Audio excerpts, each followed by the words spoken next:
अस्सलाम वालेकुम नाज़रीन, हिन वक्त मौजूद हैं कोट दुरानी में सिंध स्पीकर आगा असगर खान दुरानी जे नंढे भाउ आगा शुजा खान दुरानी वटि अचो त हुन सां ॻाल्हि कंदासीं।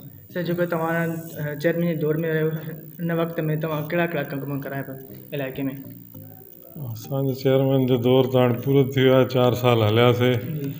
उन में अलाह जी महिरबानीअ सां सभिनी खां जेको पहिरियों वॾे में वॾो कमु करायमि उहो हुयो असांजो ड्रेनेज सिस्टम। उहो छाजे करे त ड्रेनेज सिस्टम हिकिड़ी सम्झो त तव्हां दिलि थींदी आहे शहर जी, दिलि सम्झो था न तव्हां, दिलि में अगरि सही तव्हांजी हलंदी त तंहिंजी माना हर शइ तव्हांजी बॉडी फस्ट क्लास हलंदी। त उहो मां पंहिंजी कोशिशि करे पहिरियों ठहियलु हो पर उहो हलंदो न हो सही, उनखे कोशिशि करे वधि में वधि मां उन ते पंहिंजी तवजो विझी। हाणे असांजो माशाअल्लाह ड्रेनेज सिस्टम चङनि भलनि वॾनि शहरनि खां बहितरु आहे ऐं मां ख़ुशीअ सां चई थो सघां इहा ॻाल्हि। हाणे जीअं पोइ 2 महीना पहिरियों बारिशूं थियूं ज़बरदस्त क़िस्म जूं, उन में असांजो शहर सम्झो त अधु कलाक बि न लॻो पाणी असांजो निकिरी वियो। जीअं त उहो DC साहब बि आयो पोयों हिन खां पहिरियों जेको उन अची असांखे बाक़ाइदा शाबाशी बि कयईं, चई ज़बरदस्त कमु कयो आहे तव्हां। त इहो मेन कमु इहो, बाक़ी त मां इलाही कम कया आहिनि, जीअं नालियूं ठाहियूं आहिनि, क्रॉस ठाहिया, असां पंहिंजा इहे लेडीज़ जे लाइ जेको वेटिंग रूम हिते ठाहियासीं, पार्क ठाहीसीं, फायर ब्रिगेड स्टेशन कोन हूंदी उनजो असां कमु करायोसीं, वण लॻायासीं। ऐं ॿी सफ़ाईअ ते ख़ासि असांजी हूंदी तवजो, माना रेगुलर बि आदत न हुई हिते असां खां पहिरियों आयासीं, कोई कम में इंट्रस्ट ई न हो। हाणे माशाअल्लाह फस्ट क्लास करे हिननि जे हवाले कयो आहे। हाणे नवां आया आहिनि एडमिनिस्ट्रेटर साहब वेठा आहिनि, उहे बि ईंदा आहिनि, मूंखे इहा ई ॻाल्हि चवंदा आहिनि त तव्हांजो सिस्टम असांखे वणे पियो, कोशिशि करे असां इन ई सिस्टम ते हलाईंदासीं।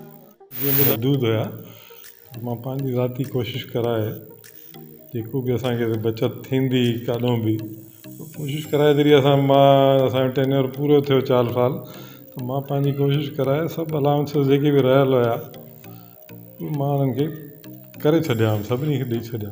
हाणे पोइ छा थो थिए कीअं आहे उहो मूंखे ख़बर न आहे, वरी बि मां राब्ते में हूंदो आहियां, उन्हनि खे मां चवंदो आहियां, उहे माण्हू ईंदा आहिनि मूंखे ॿुधाईंदा आहिनि त हीअं असांजो थिए थो, हुन में असांजी मदद करायो।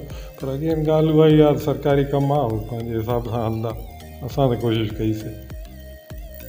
जी साईं, तव्हां सियासत में कॾहिं आया आहियो? इहो ज़बरदस्त सुवालु पुछियो तव्हां। सियासत सम्झो त असांजे हुन में पियल आहे सियासत, असांजे वॾनि खां वठी ऐं अॼु जी असांजी जेका हिस्ट्री अथव उहा अॼु जी न आहे, उहा 200-300 साल पुराणी हिस्ट्री आहे हिते असांजी, जेके वॾा आया। ऐं सियासत सां गॾोगॾु असां बाक़ाइदा ख़िदमत बि कई आहे, सॼे तालके जी, सॼे इलाइक़े जी, ऐं बल्कि सम्झो त सॼे पाकिस्तान जी।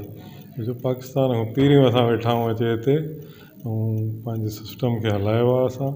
ऐं हाणे बि असां जेको कमु कयूं था इहो बि असां को इहो न ॾिसंदा आहियूं त फलाणो केरु आहे, केरु बि न आहे या असांजो वोटर आहे या न आहे, कोई बि असां वटि हिते ईंदो आहे माण्हू, असां हुनजी ख़िदमत कंदा आहियूं ऐं हमेशह कंदा रहंदासीं। इहा असांजो तौरु तरीक़ो आहे। ऐं सियासत त माना सम्झो असांजे सिस्टम में आहे न, असां हलूं चलूं हे उहो करणु, उहा सियासत आहे असांजे लाइ, को नओं शइ न आहे असांजे लाइ सियासत। वधीक ख़बरूं ॾिसण लाइ विज़िट कंदा असांजी वेबसाइट www.sindhajraknews.com।